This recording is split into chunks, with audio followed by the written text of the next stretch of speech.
tanong niyo ngayon kung kailan ako magbabago, hindi. Dahil hindi ako magbabago.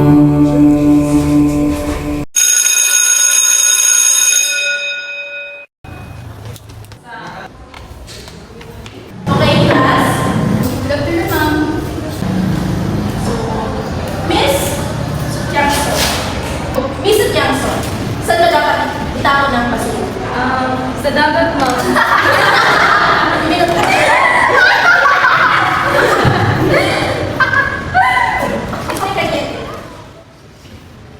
Tama ba ang sinabi ni Miss Jackson? Mali po, ma'am. Bakit? Saan ba dapat itapon ng basura? Sa tamang basura. Kalat or pagdami ng basura sa ating kapaligiran na yung 3 R's. This is the reuse, reduce, reuse, and recycle.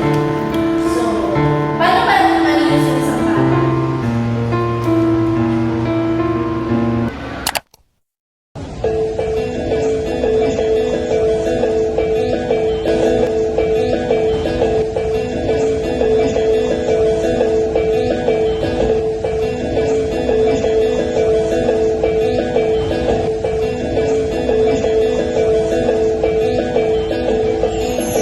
Ano kaibigan ang kalikasan, mga bundok at dagat ay iyong pangmasdan, kawang panira ang iyong makikita, at pagyurak sa kanilang ganda.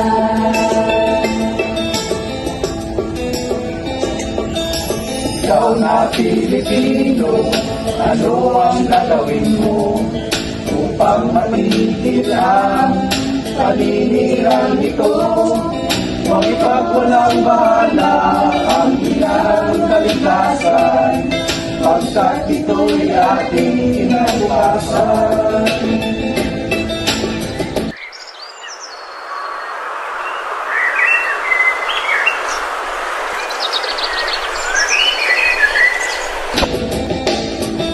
Gumising ka kaibigan at iyong ipaglaban, karapatan ng inang kalikasan. Pigilan ang mga ganit na hayagan, umagasa sa kabundukan.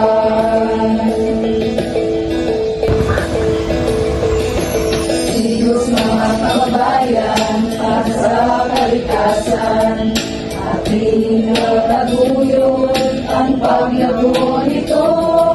Paglasuri ang lupa, ang ilog at dagat, at ang hangin nating nilalamhan.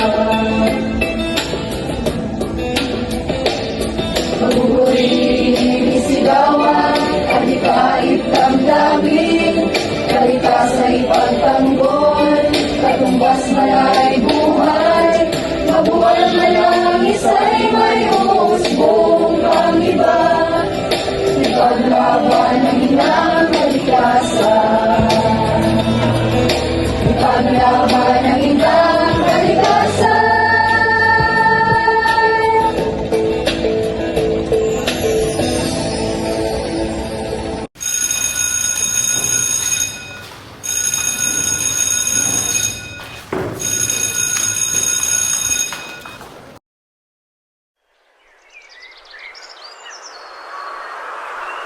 Kailangan tayo ng ating kalikasan